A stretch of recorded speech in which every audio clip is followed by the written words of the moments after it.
Welcome to another episode of the magazine. Today we're here with Cam Langlois, who owns a new store here in Fairhaven. So welcome to the show, Cam. Thank you, Charlie. Thanks for having me on. Thank you.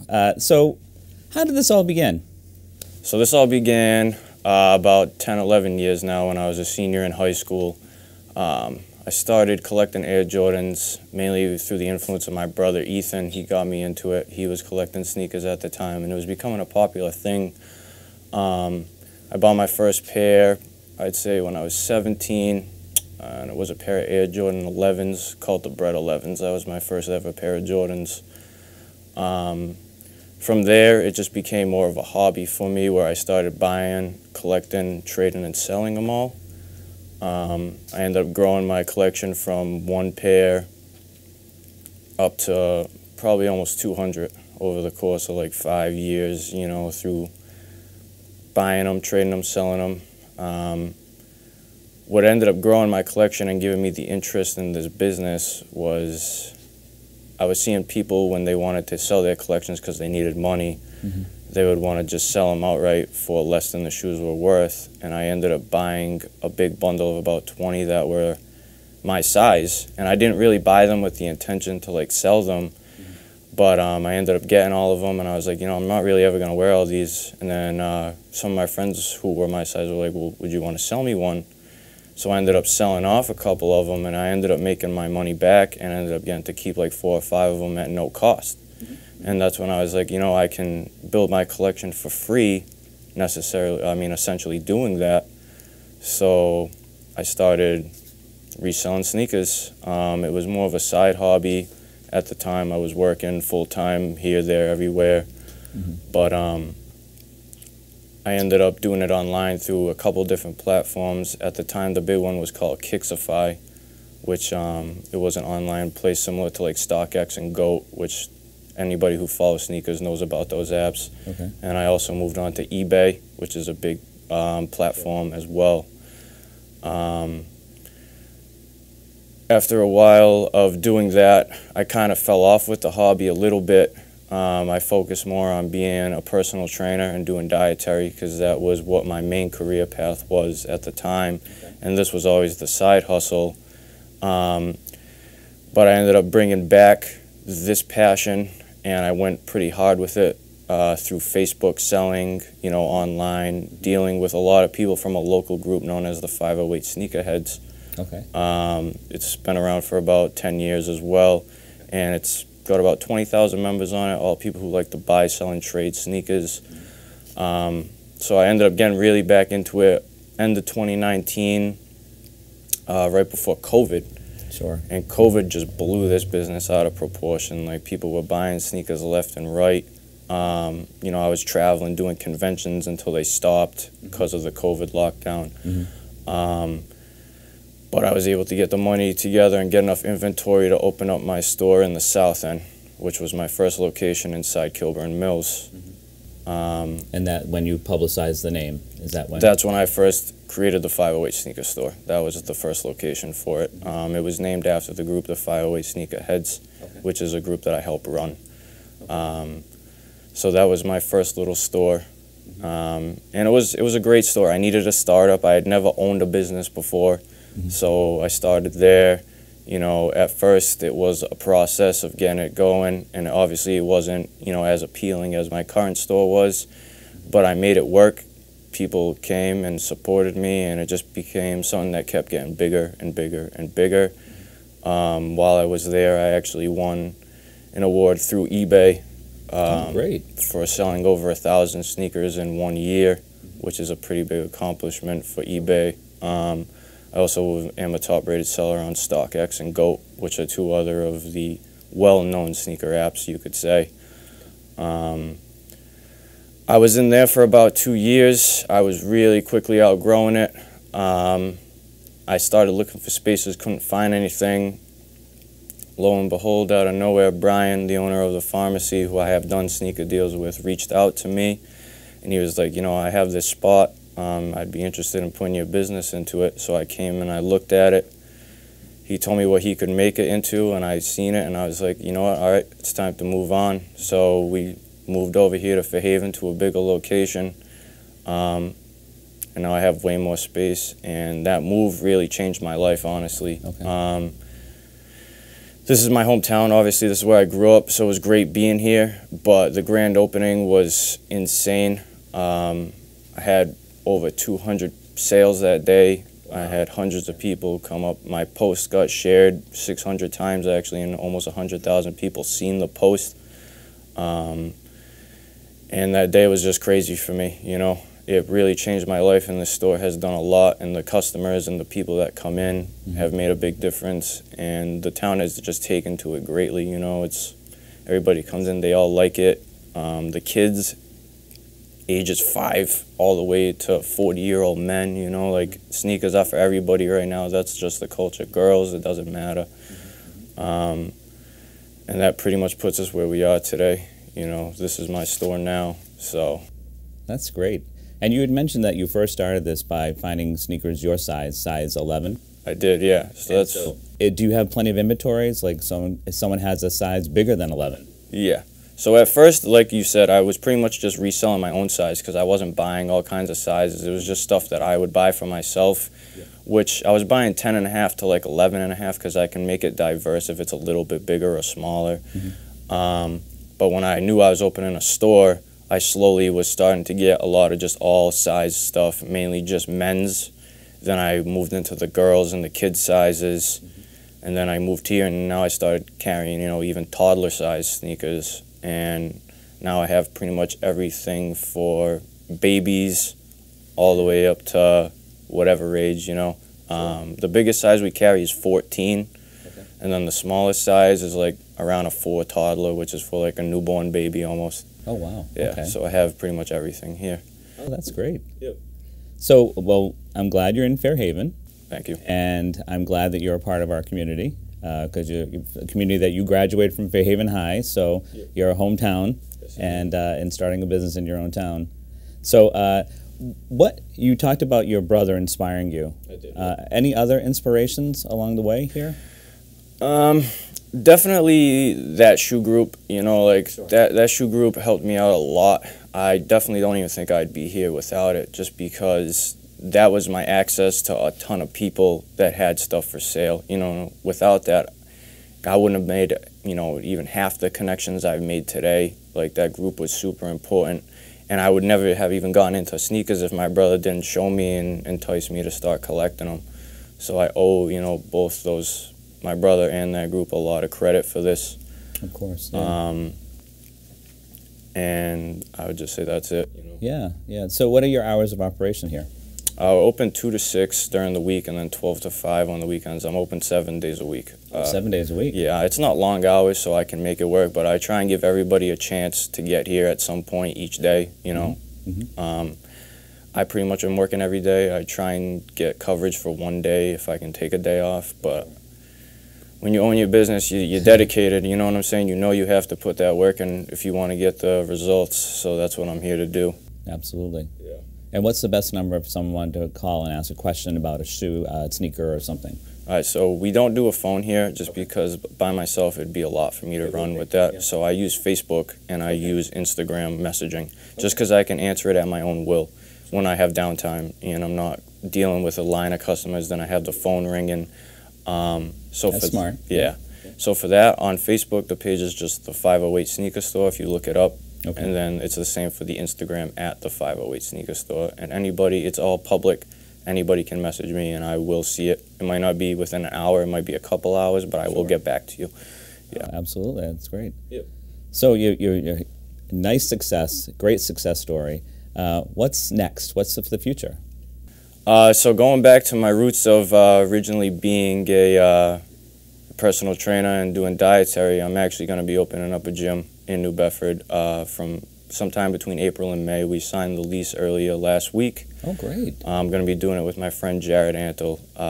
He's a personal trainer. He's been doing it for about 10 years himself. Okay. And that'll be me expanding my business into different pathways. It's called 508 Performance, Strength, and Conditioning. So we're taking the 508 name and just adding it onto the gym setting. I like it. That's great. Yeah. But as also, too, I definitely do have plans to open a second store for shoes eventually, too. just because I'm already outgrowing this location. As you can see, this place is stuffed. There's shoes everywhere. So that's another thing I've always wanted to do way in the future, is open up a 508 sneaker store, a second one, maybe further away, so that the people who follow me from like Boston have somewhere closer that they can go to rather than driving over an hour to come see me here. Okay. So. And what would you say your biggest trend is right now? Like, what are people looking for? Definitely Air Jordan 4s. Air Jordan 4s are the most popular Jordan right now. Panda Dunks and Dunk Lows are up there as well. And believe it or not, even Kanye West Yeezys are very popular too, especially the sandals and the foam runners. Those are just all popular right now, and that's what I sell the most of. So. And you have plenty in stock. Or you I get do it right now. Yep. Yeah. Yep. So people that are watching, they hearing all those top names, they're going to come by here. Correct. Yeah. That's great. Yeah. Well, I do want to thank you for everything you're doing for our community and for being a part of this great community. And I wish you the best of luck. And it looks like you've got a lot of ambition and a lot of great success ahead of you. Thank you, Charlie. That means a lot to me. I appreciate it, and I thank you for coming and doing this at my store. Thanks, Cam. And we can't wait to see you in your gym, and then we'll do another story then. That sounds good. All right. Thank you, Cam.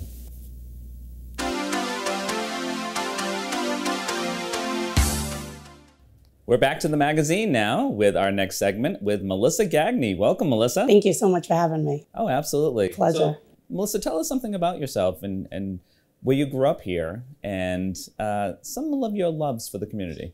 So I've lived here my whole life and grew up in the Fairhaven, New Bedford area, and it's just a special community to me. I kind of, inside and out, I'm very much of our small community that we have here, and I'm very proud of it and very happy to be a part of it. And I've just always felt that way, even at a younger age when it's weird and you don't. Right.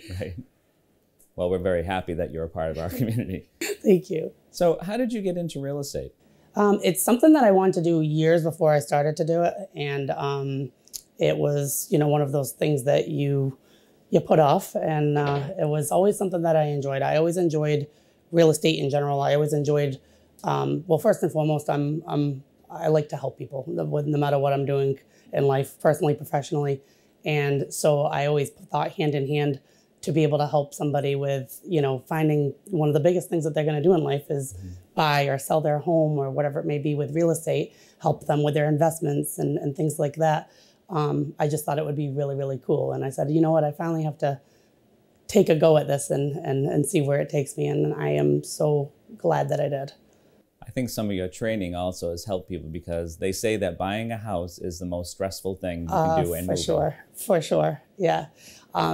For my background before I was in real estate, I was in the restaurant industry my whole life. So I always joke around, but mean it wholeheartedly that industry prepared me for a lot of the things that you go through with real estate. It's obviously on a different level, but the stress of different things and, trying to understand people and how everybody, everybody's different and everybody has different ways of handling things and communicating and whatnot maybe. So I really think that helped, being in the service industry my entire life kind of helps where you can, relate to everybody and just really try to genuinely be there as much as you can for them as they go through the process, because I'm a firm believer from day one that makes all the difference in the world.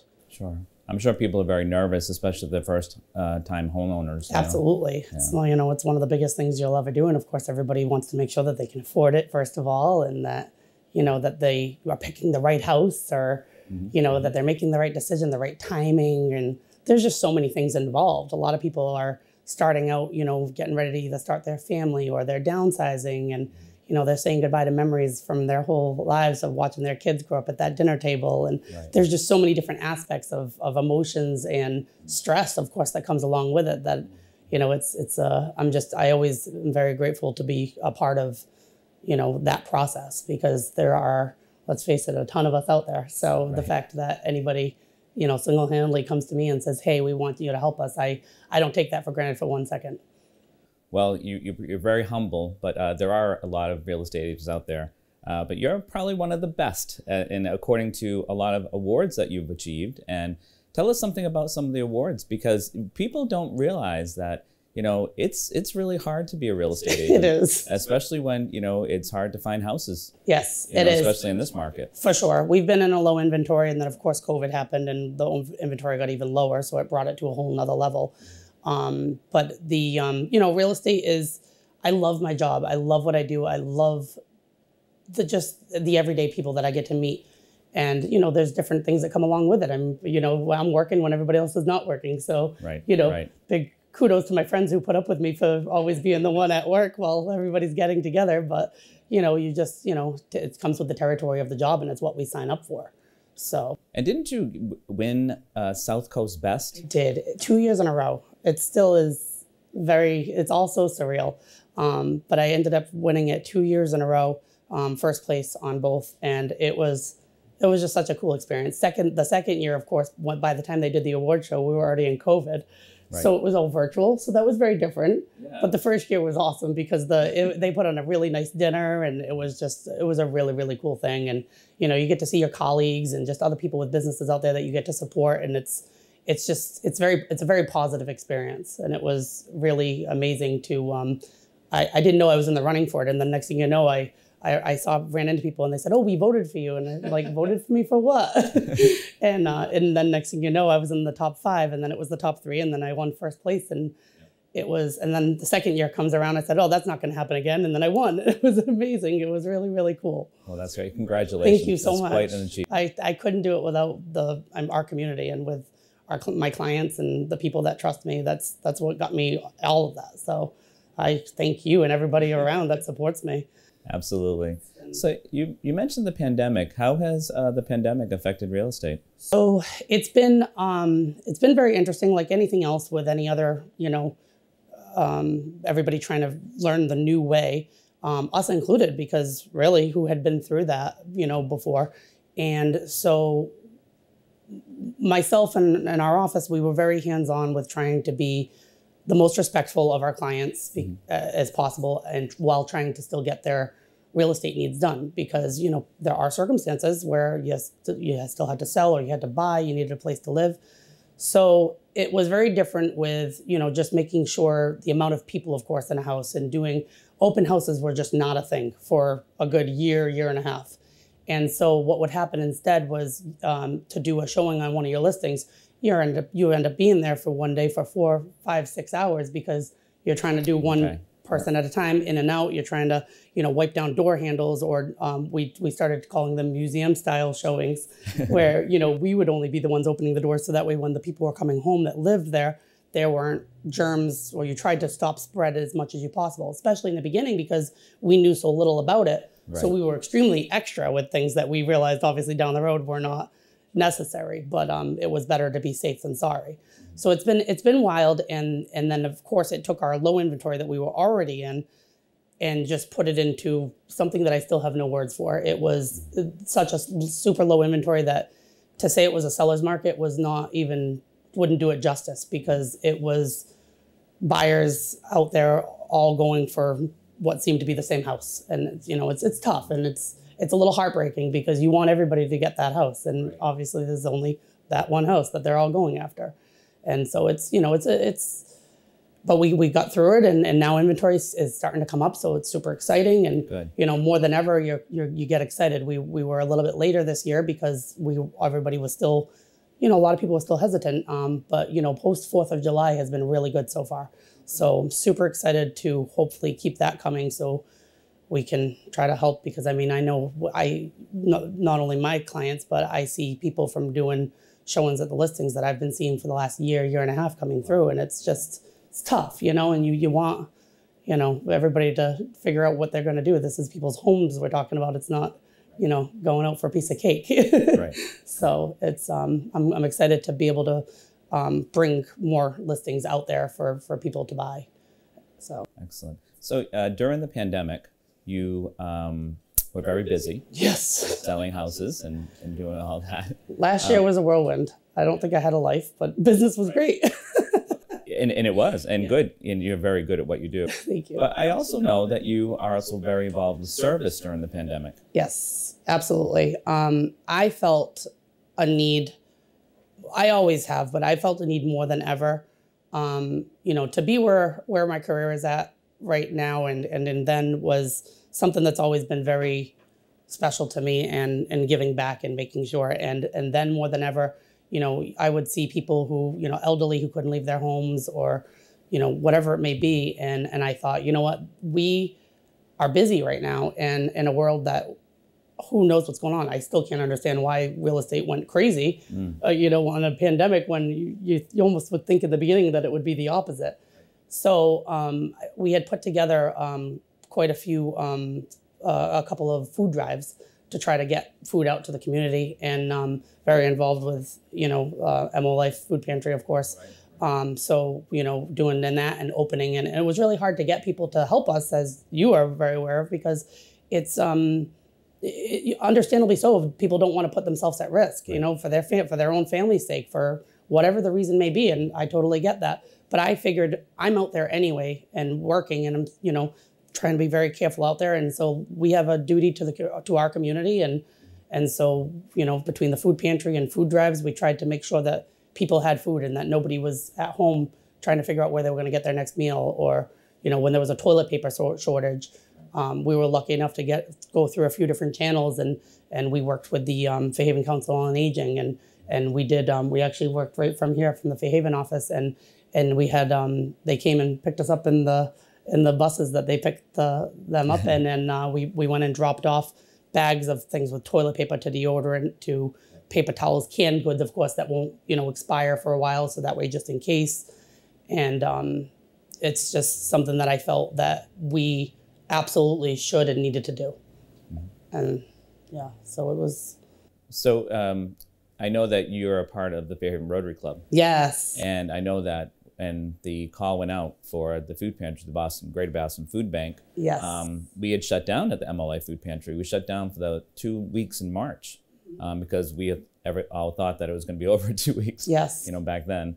And then when we got that call, Ivan reached out to the Fairhaven Rotary Club, Ivan Brito, yes, who was a member of He's the a Fairhaven rock star. Yes, he's a great guy. Yeah. And so he reached out to the Fairhaven Rotary Club, and 3 members of the Fairhaven Rotary Club came forward because everyone else were either scared, yes, had family members that, you know, couldn't be, you know, out in the public. So they supported us in different ways. Yeah. But that first week of April, that was wild. When we reopened the food bank, and it was you, me, and Ivan. That was wild. We didn't know what to expect. No. And there were people, a lot of them. There were a lot of people. And people were so grateful, grateful. And you know, there were so many people coming in and out that you didn't really get time to chat with people, but the stories that people would tell us as we're handing them bags, you just couldn't help but know right then and there, we're here and we had to be here, and it's a good thing we're here. And it was kind of, you know, one of those things that we're very grateful and proud to be a part of. And, you know, I'm lucky to be surrounded by good people that do these things so I can be a part of it, you know, and that's half the battle. So I think it was really cool what we did, and it was something special that I definitely will remember for stories to come for years, you know. We got plenty of exercise during that time period, I keep on wondering why I'm not skinny yet, but, you know, there's that too. Running up and down the stairs. Running up and down the stairs, and then the cold to the heat. Yeah, the cold to the heat. That wasn't fun. No. Because then you're cold, but you end up hot. But you managed to, through your support and service, to feed over 500 people a month. It was pretty impressive. And we even did some deliveries. Yes, we did. We did some you know, deliveries. It's like you have a hard time saying no when certain people, you know, when people call and say, hey, we have no way of getting there, you know, you kind of, how do you say no? You have a vehicle. Okay. Right. And, you know, it's tough because you're trying to also, you know, take care of your own business and everything going on. And so it was really nice because we all binded together to really help each other and make it all work. Yeah. So I felt like it was a really good happy medium that, you know, we're all taking care of each other while still trying to get everything done for our clients, you know. Well, service is definitely a part of you. And we mentioned the Fairhaven Rotary Club. Why did you join the Fairhaven Rotary Club? Service has always been just a part of me. It's something that has, you know, been instilled in me as a child and brought up that way, but it also was something that naturally just came, where I feel that's just that's what we're put on this world to do, and to help each other, and that's what the world is supposed to go around with, right? We hope. And so the Fairhaven Rotary Club, I had always known, you know, since you're a kid, you hear about it, and you just always looked up to the people in it. And when I was asked if I would join it, I was completely honored, and thought, well, I guess that's awesome. I don't know, you know, you kind of feel like, hey, I made it in life. But it was really cool, and I met, you know, knew most of the people through the community, but met some really cool people through it. And I feel like, you know, we all hands-on really come together and do different things to help. But the biggest reason is, you know, community and serving your community. And it's so much of the fact that everybody on the Rotary Club is, they make me want to do more, you know, because everybody on it does so much. It makes you feel like you need to do even more. Mm-hmm. And that's a beautiful thing to have, you know, the right people are surrounding you that makes you want to do even more and do even better, you know? And so, yeah, it's been a really, really cool, very cool experience. So we're here in your Fairhaven office. Yes. So do you have other offices? So, yes. So this is RE/MAX Vantage in Fairhaven. This is where you can find me. But we do have our other office, and it's our bigger, newer office is in Dartmouth. We're both conveniently located right off of Route 6. So we're Route 6 Fairhaven, Route 6 Dartmouth, which is great. And we have over 60 agents at this point now, and it's been really really awesome. We all, it's a very similar thing, you know. We all come together to help each other when in need, and you know, when we were doing with the Rotary Club and things like that, and anything that came through, I always joke around saying, okay, sorry guys, I have another thing that I want to do, and I figure eventually they're going to get tired of me. But every time I do it, everybody's like, okay, what do you need? Let's do this. Let's bind together. And it's been a really special thing that is something that I'm very proud to be a part of. So Melissa, how can someone get in touch with you? So my cell phone number, I have my cell phone on me pretty much all the time. You can come and visit us here right at RE/MAX in Fairhaven Vantage. You can call me on my cell phone. You can email me. Social media, we know, is huge these days. So get a lot of messages from social media and whatnot. But I'm always available. I always say that text me on my cell phone is the quickest way to get a hold of me, because, you know, as you're going throughout the day, it's a good way to go. That's excellent. So the future is bright, Melissa. Yeah, I hope so. I hope so. It's been very cool. Since I've been with RE/MAX, I just actually made the top 40 under 40 with RE/MAX, awesome. So that was really cool. So I just keep on hoping it keeps on going. That's excellent. Yeah. Very good. Well, you're a great part of our community. We're very blessed to have you in our community. Thank you. I'm proud to know you. I just want to say thank you for all you do. Thank you. All you do in front of the scenes and behind the scenes. Thank you very much. It's very special. I'm honored to be here. Appreciate you having me. Absolutely. Thank you, Melissa. Take care. You too.